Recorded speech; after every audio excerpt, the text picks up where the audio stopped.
Hi, you are watching Economy by Bhushan Jalali, a subset of Nancy Foundations. Today's topic is Mudra Yojana, coupled with Credit Guarantee Fund and National Credit Guarantee Trust Corporation. So we start with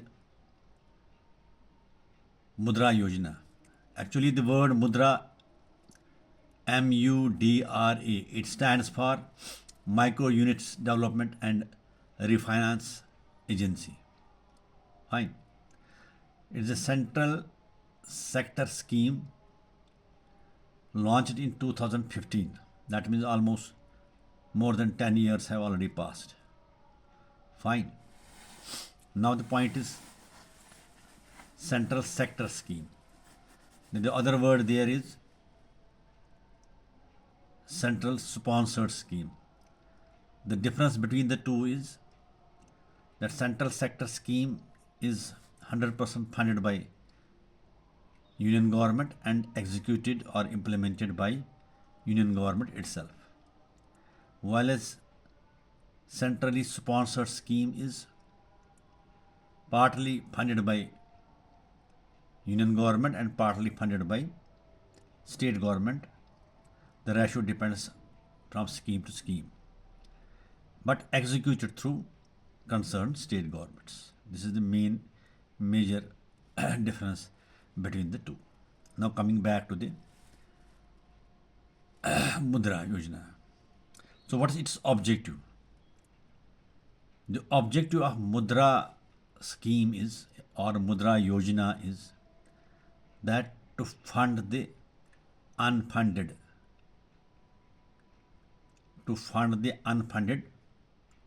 by bringing MSMEs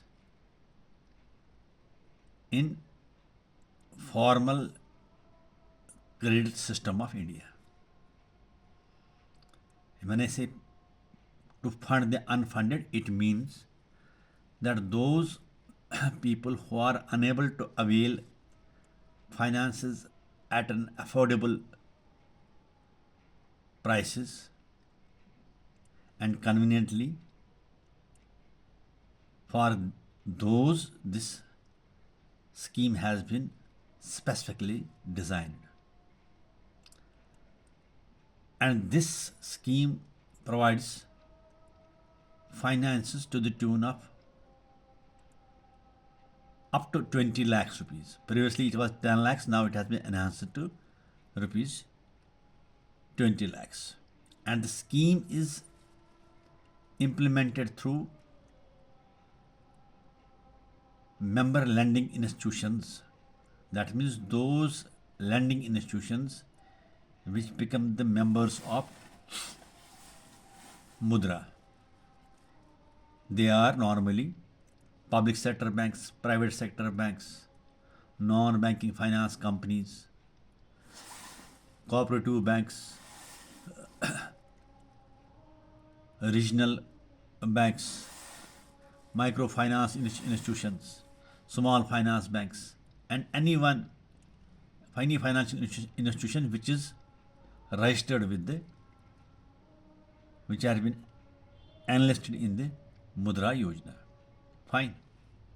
So the scheme is not being executed by the Mudra directly to the customers, but it is being implemented through financial institutions called member lending institutions. And who are the beneficiaries? So they keep a rider to the member lending institutions that the beneficiaries should be individuals, they should be property concerns, they can be partnership concerns, they can be private limited companies, they can be any other legal forms. In generic way, we say that non-corporates, the beneficiaries should be only non-corporates and non-farm sector. That means agriculture sector is not included. So we can say it is for MSMEs. Fine. Because in every economy and in India particular, MSME is the backbone of an economy with regard to exports, with regards to industrial production, with regards to employment. So, in other ways, we can say it is a driver of the sustained Indian economy. Fine.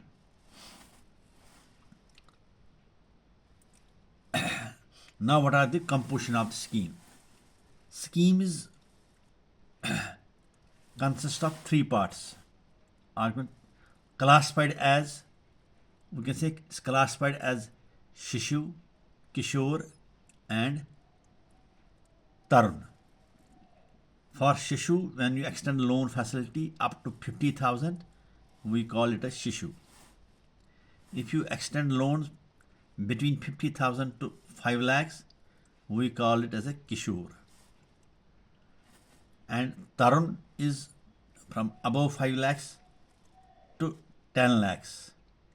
Now recently additional segment which forms part of Tarun, that is called Tarun Plus. So those borrowers, those beneficiaries who have a good history of credit, they are extended facilities from 10 lakhs to 20 lakhs. Number one.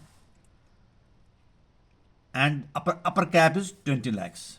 Further, they need not to pay any processing charges or offer any collateral security for the purpose of this loan under Mudra. Further, for the case of working capital finance, banks issue Mudra debit cards also. So they can avail the limit, working capital limit, by debit card as well. So we come to know that we understand that Mudra is a refinancing institution. We call it a developing and refinancing institution. It does not lend directly to the micro entrepreneurs, individuals, but it lends to the formal lending institutions. Sources of funds are, it has been executed through originally through SIDBI, and its authorized capital is 5,000 crores. But as on date, the paid up capital is more than 1,600 crores. Now, how does this facility they extend to the banks to motivate them to go for this financing without collateral? And to those who are unfunded, they tell the lending institutions to extend the loan facility without collaterals in case of default by the borrowers. A guarantee is issued to the extent of 75% of the loss amount. For this purpose, a credit guarantee fund for micro units have been created. Credit guarantee fund of micro units has been created. Just like you have credit guarantee funds for these startups for upgrading skills. So many credit guarantees are there, which are part of the National Credit Guarantee Corporation. So, the government through Mudra Refinancing Development Refinancing Agency, ultimately with the help of Credit Guarantee Fund for micro units, they provide this facility to the banks so that they do more and more financing to these micro units. Since, as you know, in 2025, Mudra scheme completed its 10 years. And in the 10 years, total sanction amount is 38.19 lakh crores. And total amount disbursed is 37.32 lakh crores. of which highest number goes to women beneficiaries, 37.63 crores, and SC/ST 12.31 crores. Total amount disbursed 56.32 crores. You must have read in the newspapers that Mudra loan was facing the problem of NPAs.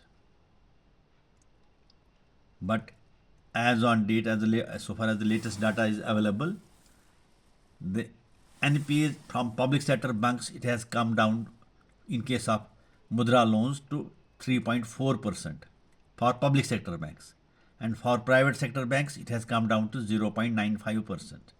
So by using different strategies for Mudra loans, the NPA level has come down significantly.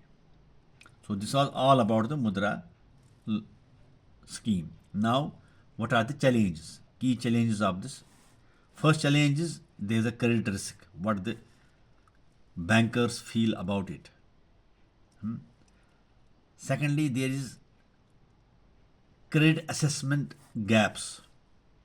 For small units, the assessment or underwriting of this is very weak. Lack of robust credit history checks. It is very difficult to find out the person who has applied for the loan, what is his past record. There is not a robust mechanism. So sometimes banks resort to indiscriminate lending, which ultimately lands in non-performing assets, or we can say misuse of the facility. And third is limited growth. What is past experience? It says that the maximum number of loans they are being disbursed under Shishu segment. Shishu segment means those type of borrowers which avail loans up to 50,000. The objective behind is to develop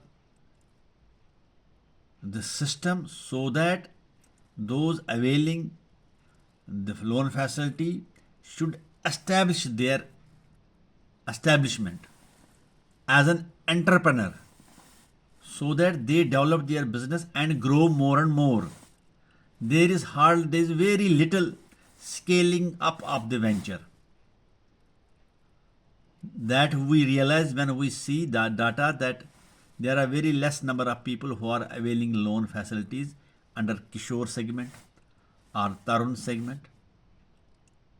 Had they performed well in Shishu segment? When I say performed well means their venture has grown. They would have not automatically availed higher loans. So this implies that the scheme is not growing well as envisaged. This is one more challenge. Another challenge is regional and demographic gaps. In certain pockets, certain regions, the scheme is taking well, but still in the case of women and SC/STs, which are considered to be the vulnerable and the most deserving cases, the loan, despite government's policies, they are unable to avail those facilities. Skill deficiencies. Some people are unable to avail it because they don't have the skill. That's very crucial for the business. Digital and financial literacy, increasing failure risks. These are the problem. We have financial illiteracy, digital knowledge. These rural areas, the backward areas, the uneducated, they are failures or they are unable to do more business because lack of these qualifications. Infrastructure. Suppose some unit is developed, is run successfully. He doesn't go for bigger ventures. Why? Lack of infrastructure, no road connections proper, no proper telecommunication, electricity, connectivity to rural and urban areas with the markets. So they prefer to be of small scale. They don't venture up on a large scale. So we can sum up that this Mudra Yojana has a constraint of financial illiteracy, mentorship deficit. There is no one to guide a person who is doing some economic activities from home or from a rural area. There is no one to mentor him how he can grow his business. He has a wonderful idea. He has a wonderful craftsmanship.